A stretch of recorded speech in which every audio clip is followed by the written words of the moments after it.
வாழ்வோம் வாழ்விப்போம். இது இறைவாக்கு. இறைவனிடமிருந்து தன் அடியார்களுக்கு வழங்க பெறும் அருள் அமுதம்.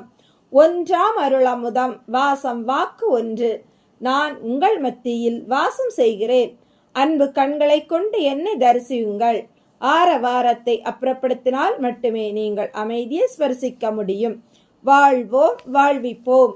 இறைவன் ஞானவெளி மெய்பிரான் ஞான சித்தர் அருளிய கால் தடம் நூலிலிருந்து தலைப்பு காக்கை பாடினியார் நற்செல்லையார். வானம் பார்த்து வழி சொல்வாரும் உண்டு, வாழ்க்கைக்கு கோள் நடப்பை கணித்து உரைத்தாரும் உண்டு. கண்ட மாத்திரத்தில் தனக்குள் தோன்றும் உண்மையை விரிச்சி உரைப்பாரும் உண்டு. உற்று நோக்கி உள்ளத்து பதிவை பார்த்து பகிர்வாரும் உண்டு. கற்ற சாஸ்திரத்தை கையெடுத்து சோவியை பரப்பி நேர காலத்தை கூட்டி சொல்வாரும் உண்டு. பள்ளி அடிப்பதை குறித்து பலன் பார்ப்பாரும் உண்டு. நாய் பூனை சகுனம் பார்த்து நடப்பாரும் உண்டு. ஆந்தை அலறலை அறிவிப்பாய் எடுப்பாரும் உண்டு. காகம் கரைதலை விருந்துக்கு அறிவிப்பென்று காலங்காலமாய் கருத்தில் பதித்தாரும் உண்டு. வாக்கு பலித்தம் உள்ளோர் வழிகாட்டுதலை கேட்டு பெறுவாரும் உண்டு. நற்செல்லையார் பெண்பார் புலவர், தவ யோகி, குருவழி நடக்கும் ஞானி, வருங்காலம் உணரும் வல்லமை பெற்றவர். தான் வாழ்ந்த காலத்தில் தன்னோடு இருப்போருக்கு உதவுதலை தொண்டாகவே கொண்டார். அதில் அவருக்கு கைவல்யமாகி இருந்தது. காகத்தின் பேச்சு காகம் கரையும் என்று ஊர் உலகம் சொல்லும். ஆனால் இவரோ காகத்தின் பேச்சை உற்று கவனித்து நடக்க இருப்பதை கூறுவார். காகம் கூடி தின்னும் பழக்கத்தை மனிதர்களுக்கு சுட்டி காட்டி பகுந்துண்டு வாழ சொல்வார். காகத்திற்கு உணவிடுவது கர்மாவை குறைக்க பயன்படும் என்பார். காகத்தை சனி பகவான் வாகனம் என்று உரைத்தாலும் முன்ஜென்ம தோஷத்தை போக்க காகத்திற்கு பலியிடல் பலன் என்பார். இவர்தான் பெற்ற ஞானத்தை மற்றோருக்கு புகட்டுவதில் அக்கறை காட்டினார். கடற்கரை ஒட்டிய வீட்டில் குடியிருந்தார். காலையிலே வீட்டு திண்ணையில் அமர்ந்து கடலை பார்த்து தியானிப்பார். காகங்கள் கடற்கரை ஓரம் கிடக்கும் கழிவுகளை கொத்தி கூடும். காகத்தின் கரைசலை அங்கு நிரம்பி இருக்கும். இதில் அந்த அம்மையாரின் அருள்வாக்கு கேட்க கூட்டம் நிரம்பும். யாராவது கேள்வி கேட்டால் அந்த சமயம் பக்கத்தில் நிற்கும் காகம் கரைவதை வைத்து பதில் சொல்லிவிடுவார். அது சரியாகவே நடக்கும். இதனாலே நற்செல்லையார் பெயர் அரசன் வரை பரவியது. சேர அரசன் வேண்டியதை தருகிறேன், அரண்மனையிலே வந்து தங்கும்படி பலமுறை அழைத்தும் மறுத்துவிட்டார். இவரின் புலமைக்கு பல சான்றுகள் பட்டங்கள் கிடைத்தன என்ற போதும் இவர் துறவாசியாகவே இல்லறத்திலே தங்கியிருந்தார்.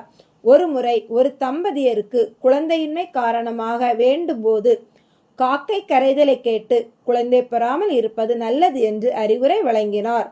ஆனால் அந்த தம்பதியர் இவர் கூற்றை ஏற்றுக்கொள்ளவில்லை. இவர் மீதும் காகத்தின் மீதும் குறைபாடினர். நற்செல்லையார் இதை கண்டுகொள்ளவில்லை. அவர்கள் மருத்துவரிடம் நாடி 2 ஆண்டு கழித்து குழந்தை உண்டானது. கணவனுக்கு கண்மண் தெரியவில்லை. நற்செல்லையாரிடம் வந்து தகாத வார்த்தைகள் பேசி தன் மனைவி குழந்தை உண்டாகிவிட்டாள் என்று தம்பட்டம் அடித்தான். மற்றவர்கள் தடுத்தும் நற்செல்லையாரை புண்படுத்துவதில் அக்கறை செலுத்தினான். தினமும் காலை நேரம் நற்செல்லையார் வீட்டு வாசலில் வந்து இதே மாதிரி ரகளை பண்ணினான். நற்செல்லையார் பொறுத்து கொண்டார். தன் வித்தை மீது அவருக்கு நம்பிக்கை இருந்தது. காகம் குழந்தை இப்போ வேண்டாம் என்றுதானே கூறியது, குழந்தையே இல்லை என்று கூறவில்லை என்று மன சமாதானம் அடைந்தார். அவன் வந்து கத்தும் போது காகம் கர்மா கர்மா என்று கரைவது நற்செல்லையார் உணர்ந்தார். இதனால் மேற்கொண்டு அவனுக்கு உதவுவதை தவிர்த்தார். நன்றாற்றலுள்ளும் தவறுண்டு, அவரவர் பண்பறிந்து ஆற்றவில்லை என்றால் என எண்ணிக்கொண்டு அமைதி காத்தார். இருந்தாலும் அவனுக்கு ஏதோ ஒரு கேடுவர போவதை நினைத்து பயந்தார். குழந்தை பேறு நடந்தது. 2 குழந்தைகள். ஆனால் மகிழும் வண்ணத்தில் இல்லை. ஒரு குழந்தை ஊமை, மறு குழந்தை ஒற்றை கண். கணவன் மனைவி இருவரும் துடித்தனர். இப்போதுதான் புரிந்தது காகம் தடுத்ததின் சூட்சமம். காலம் கடந்து விட்டது. தண்டனை கிடைத்து விட்டது. கணவன் மனநிலை அமைதி இழந்தார். நற்செல்லையார்தான் தனக்கு சாபம் இட்டு விட்டதாக புலம்பினான். கடலுக்கு மீன்பிடிக்க சென்றவனை கடல் தாய் பிடித்து கொண்டாள்.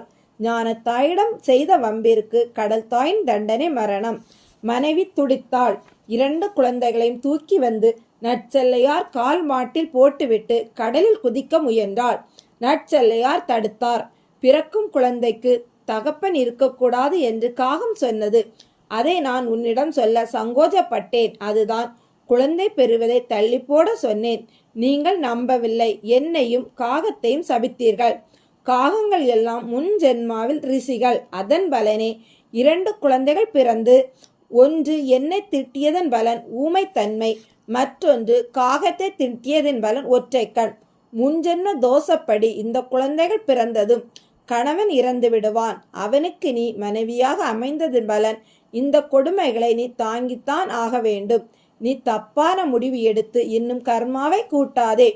குழந்தைகளோடு என்னோடு தங்கி தொண்டு செய். இறையருள் கூடினால் பேச்சு வருவதற்கும் மற்றொரு கண் திறப்பதற்கும் வாய்ப்புண்டு. இறை கருணையால் தான் அது சாத்தியம். அதுவரை என்னோடு தங்கி தொண்டு செய் என்றார் நற்சென்னையார். இன்னாரை செய்தாரை ஒருத்தர் அவர் நான நன்மையும் செய்ய துவங்கினார்.